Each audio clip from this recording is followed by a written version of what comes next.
Hello, this is a follow-up video. I took some cuttings about a month ago. I'll have to get the how many weeks. I'll put it in the description later.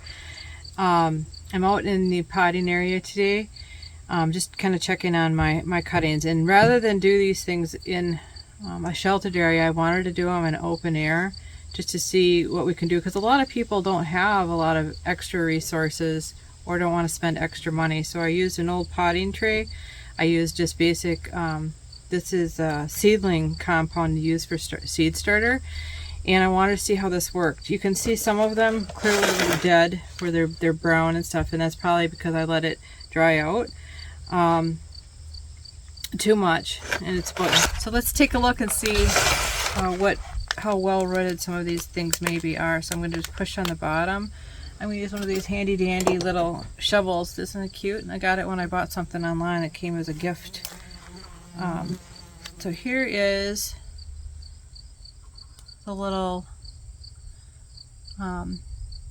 here is how it looks. I don't see a whole lot of root development on that one. We'll look in another one. Again, it's only been a few weeks. I think sometimes it takes a good 8 weeks for things to really fully root. That one doesn't look like it's rooted at all, but it is alive. You can see again, I don't see, well, there's just really itty bitty tiny roots on there. It's really hard to see them, but they are there. So what we will do is we'll let this set for a few more weeks. I may move some of these into some peat moss or a little bit different compound, because you may appreciate that more. That one's got a little root going. You can see it right there.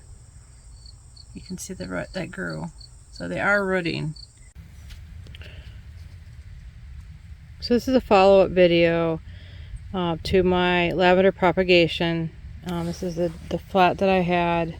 I pulled a couple of them up so I could see that they're good. So this is about 8 weeks later. And I could have done this earlier, but I got busy, as I always am. You can hear me say that a lot. I tend to get sidetracked. So anyway, you can see the ones that didn't make it. I took this tray up a little bit. On this side, you can see they're dried out. So the problem was I didn't have this seated good in I didn't have this tray seated good in the bottom tray, which would have held some moisture. Whenever you let a cutting dry out, it's just almost sure death. Even with a hardy plant like lavender, which likes drought and it's drought tolerant. So what I'm going to do is I will set the camera up, and I'll put it on the tripod, and we will take a look at some of these.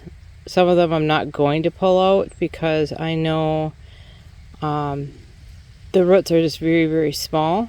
So what I'm going to do is I'm going to plant them up anyway, but I'll pull a few to see if I can find an example of the root formation after 8 weeks, which it's pretty slow growing. Again, I took the cuttings in the fall. You typically should do it in the spring, so my success factor probably would have been better.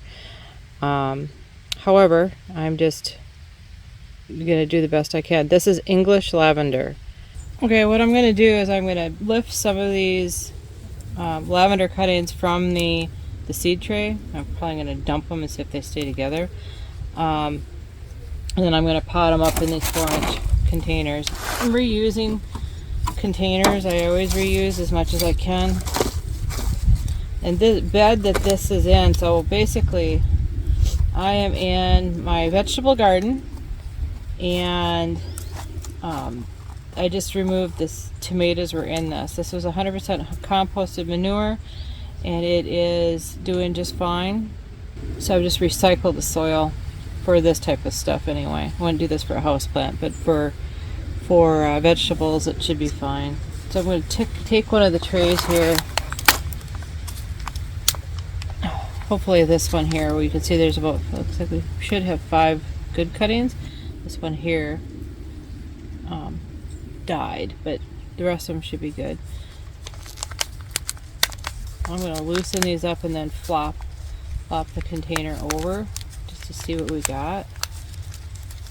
See if I can get them to come out easily. Looks like some of them come out good. came out good. So you can see that the plug is together. Its soil is almost too saturated. And if I try to take some of this stuff off, there's just a little bitty root on there, but it was enough to sustain it. Again, plants for the most part want to survive, so if they get at least something that they're looking for, they should be doing good. So here's another cutting, and look at the root on that one. So that one's got crazy roots. Hopefully you can see that. Make sure we can see it. So this one has really nice roots. You can see. The camera will focus in these little 4-inch pots. And then I'm going to tuck them into some of my vegetable beds for the winter. I'm in zone 4, it gets really cold, so I'll just kind of put them to bed for the winter by sinking them in the garden raised beds that I've got out here. In the case where this one I pull out, you can see it was alive. There's itty bitty microscopic roots. You can hardly see it. I'm going to redip this in rooting compound and then put it back in there just to give it a little bit better chance over the winter. The problem with lavender in my zone is it doesn't wake up till almost the end of May. So it's hard to tell if it's alive or not, which is why I won't direct sow into the bed. In some case, when I take cuttings, and I'll do it with some other ones, I will direct sow the cuttings into my garden bed for the winter, and I'll come back in the spring. But lavender is really difficult to do that with, just because it wakes up too slow, and I'll want to be planting my spring crops in the raised beds before I have time for to wait. I don't have time to wait.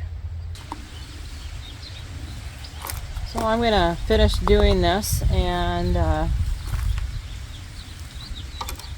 check back in the spring when I double check them, and then I'll be hopefully transferring them into the garden bed. So thanks for stopping by.